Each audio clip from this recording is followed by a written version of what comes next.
Hello and welcome back to Kerbal. Today we're doing more plane reviews, but before we get to that, there's a couple things I'd like to mention. The first being to check your privacy settings when you're commenting on a video. A lot of people have been asking questions that I can't answer because of their privacy settings, because I literally can't reply to them. Second is that I might be doing a multiplayer combat series in Kerbal. Not sure yet, but I'm working on it with a couple of people.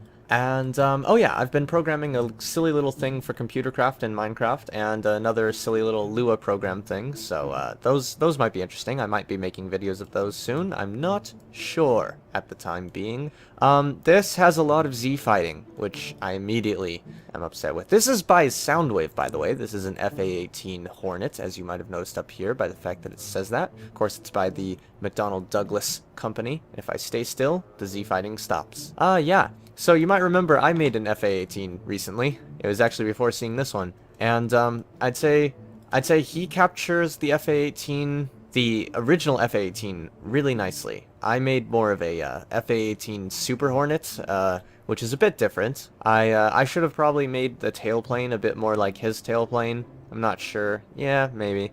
The wing, he did a better job on the angle, but he doesn't have like the forward. Well, nah. You know what? I think this is better overall. Mine, I'm hoping to make a version of it with integrated robotics or whatever the robotics mod is. I can't even remember anymore. It's like Magic Smoke or something to make it tilt up, but obviously this one can't. And he's got the whatchamacallit, these like the extra bit sticking out on the ends of the wings. I forget if I even did that, but let's go ahead and give this thing a test fly. By the way, while we're taking off, I forgot to mention there was one other thing I wanted to say, which is that, oh, that's not, I don't think that's right. I believe the control surfaces, oh wow, it has some forward control surfaces that are activating. That's interesting. I believe these inner control surfaces aren't supposed to activate on roll, but I could be wrong there. I'm not sure. The other thing I was going to mention, which I was forgetting, including forgetting to mention it while forgetting to mention it. Yeah, that is that I used to do this thing where I'd post a link to some music that I thought was really cool in the description of videos, and that was because I used to have to use a bit of music to synchronize audio and video. Fortunately, I don't have to do that anymore, but it means I haven't been sharing music with you guys like I used to. So there's a song in the description that I really like that I heard a long time ago and didn't know what it was called and could never find it until literally like 10 minutes ago. I found a video from a person I'm subscribed to that they use that in their video. So yeah, that was cool. Alright, so this thing turns pretty sharp. Goes fairly fast. I think, let's see, what is it supposed to be? It's supposed to be a twin-engine, supersonic, all-weather, carrier-capable, multi-role combat jet. Too many words. Basically, it's supposed to be fast and land on a carrier and carry out multiple roles. Now, I believe this definitely could carry out multiple roles. I'm not so sure on the supersonic part, though, because it is only using the basic jet engines. Of course, that can be easily fixed once KSP 1.0.5 comes out, and we'll have the new Panther engines, which I can't wait for. I'm super excited for. If you want to know more about KSP 1.0.5, by the way, there's a news video I did on it a couple days ago. So just look at my channel and look up KSP News, and you'll find it. Or actually, it's like that's for new subscribers. Never mind, new people. There's a thing where I have the channel ad video thing, that crap. Anyhow, this flies very well. I like it. And I think that's about all I have to say about it. It's a pretty good replica. Flies pretty well. I have to ask though, what's up with these control surfaces clipped into the front like that? That looks weird and is kind of annoying, and I don't like that. But and of course the massive Z fighting, which is of course always annoying, but really, here's the thing with Z fighting. It's really easy to fix, okay? Basically, Z fighting happens when you have two parts placed exactly on top of each other, which is what these are. And the way you fix Z fighting is just by adjusting the height very, very slightly. Now you can see right here the height is very, very slightly different. Now that's because we're in the air and the aerodynamic forces are making it do that. But you notice when I start moving, the aerodynamic forces make it do weird stuff. And so most of the time it's fairly easy to ignore it when it's like the aerodynamic forces doing that sometimes, but the thing is, it's like if you just offset it a little bit, the aerodynamic forces won't even do that, at least not as much. So yeah, there's my complaints about the whatchamacallit, Z fighting. And that's about it for this one. Let's go ahead and go really fast by the KSC. Oops, slowed down a bit too much. Oh, pulled up too hard. Oh well. Okay, let's test how far it yaws. Pretty far. Good. Good. Let's move on to the next plane. Now this next plane, I can't wait to get a look at this. It is a B-2 bomber. And oh my god, they did a good job with this. Look at that. I love this. The use of radiator panels to get that perfect shape. Very nice. And there's a couple parts that, you know, it's just how you have to clip things in KSP that, you know, it's unavoidable. But overall, I'd say this does a pretty damn good job of working pretty well. I think this is kind of funny that there's an engine, like, oh, I see now. Yeah, the engine is kind of embedded in there, but, oh well, you know, it's just, that's kind of what you have to do to get it to look right. But, I can easily overlook that for the awesomeness that is managing to recreate a B-2 in KSP, because this is a very difficult task. It's a very strangely shaped plane, and the parts in KSP are really not designed to make something like this. But as you can see, someone has done it. This is Soundwave again. I'm pretty sure I mentioned his name on the last one. If I didn't, whoops, and I'm really sorry about that. But yes, he made the last plane, he made this plane. Are those... oh yeah, so those are intakes in the side there. I wanted to look in the cargo bay. And we do, it looks like we do actually have bombs on here. So we can actually do a bombing run. No info on how I'm supposed to use those, but, oh, well, they're action group. I mean, not action group, they're in the staging. So I guess I'll just, open up the cargo bay manually and then, drop them out. Wait, before I launch it, though.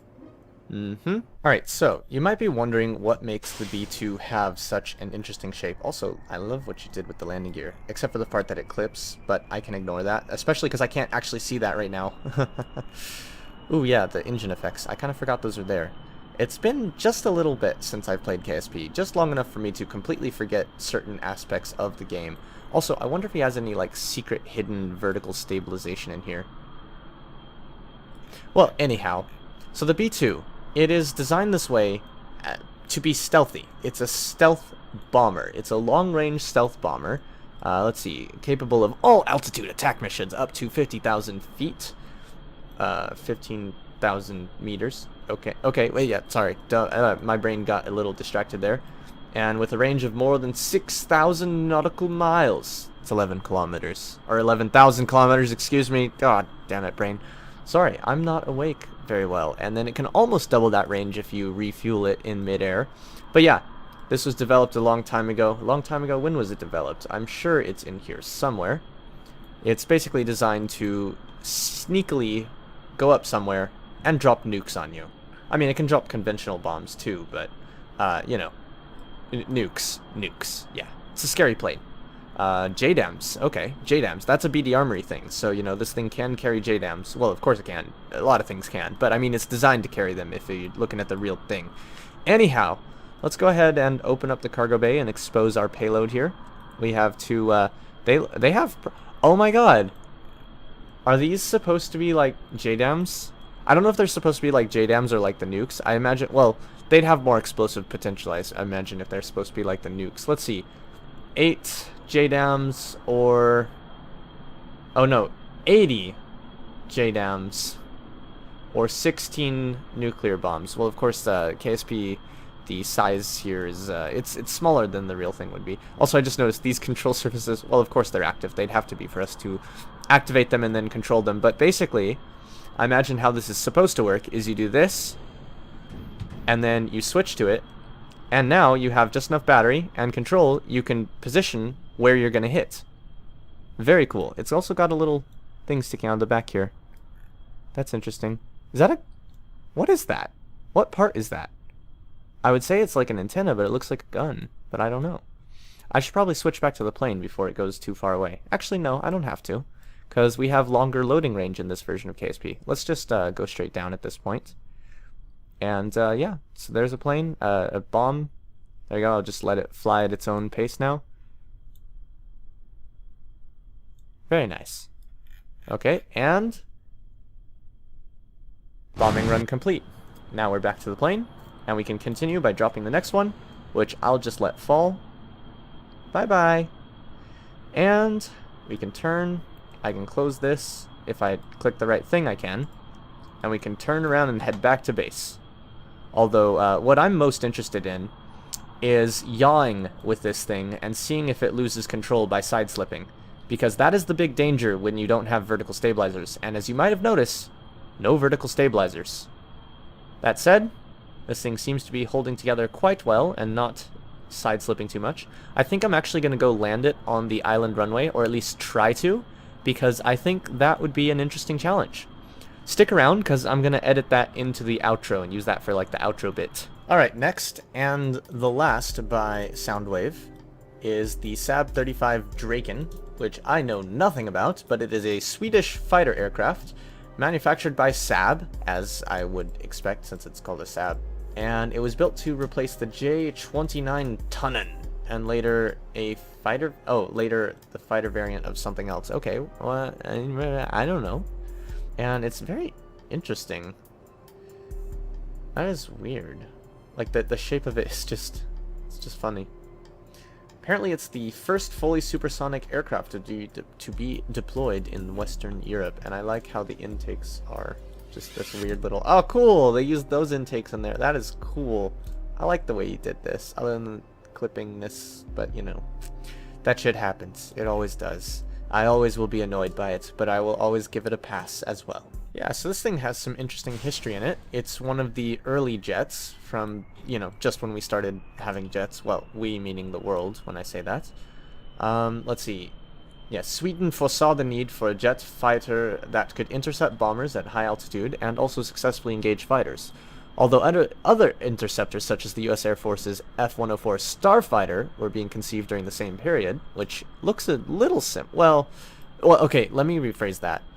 It doesn't look a little similar. It's basically like the same kind of small wings, single engine, very fast kind of deal, like, you know, the same kind of concept, really. And there are some similarities. The sleekness is similar, but that's about the only similarity, really. Anyhow, the Saab's Draken would have to undertake a combat role unique to Sweden. It has demanding requirements, such as operating from reinforced public roads as part of wartime air bases, and for refueling and rearming to be able to be carried out in no more than 10 minutes by conscripts with minimal training. Yeah. It's interesting.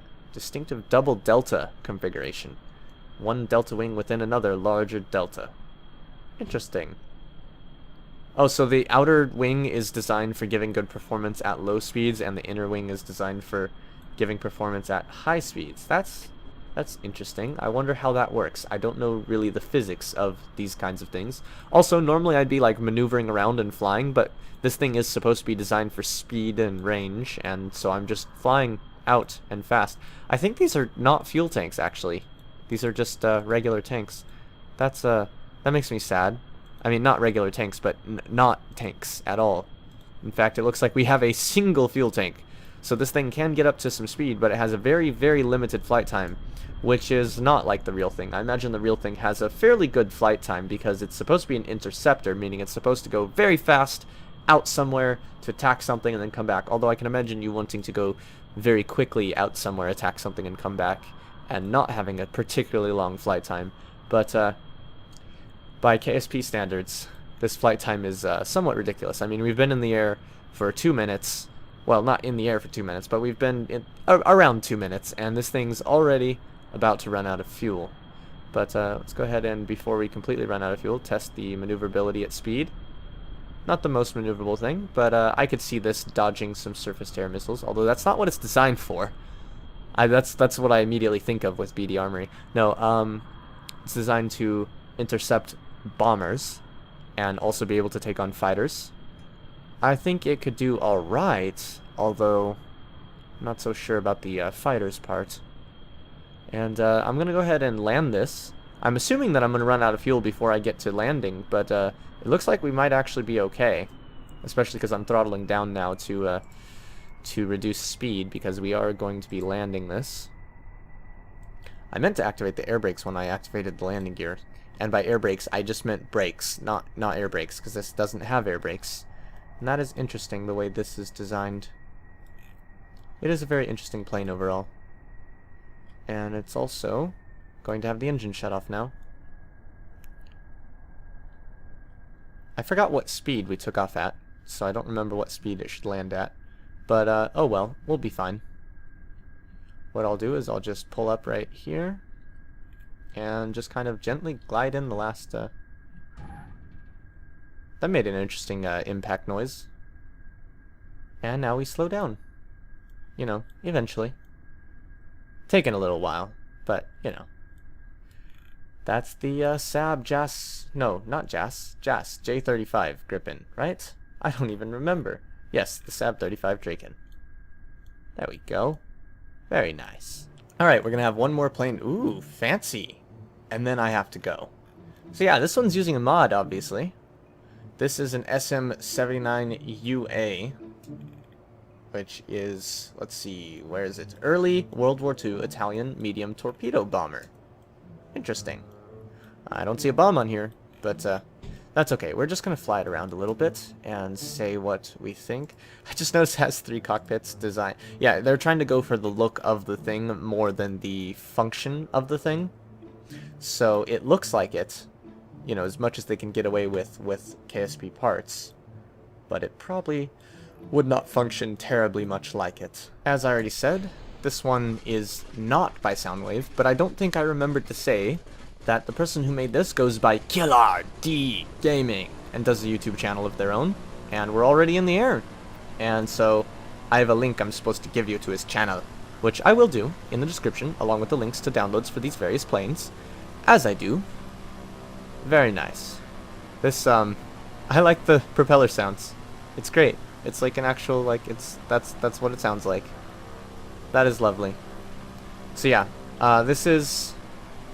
Ooh. Hold on, is there only... Yeah, there's only one propeller on the front. Internally, it looks kind of like 2. That's interesting. Do they... No, they're not all doing that. Like, they're all the same propeller. At least I'm pretty sure they are. But this one looks like it's 2 propellers. That's interesting. Also, I wonder if these things are causing any roll. They are not.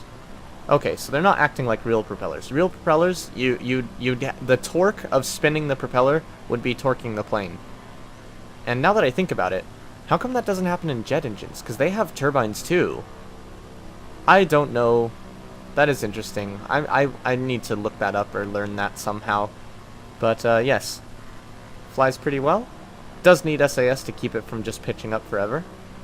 Let's go ahead and roll it. It rolls very slowly. That's what I'd expect with such a massive wing surface.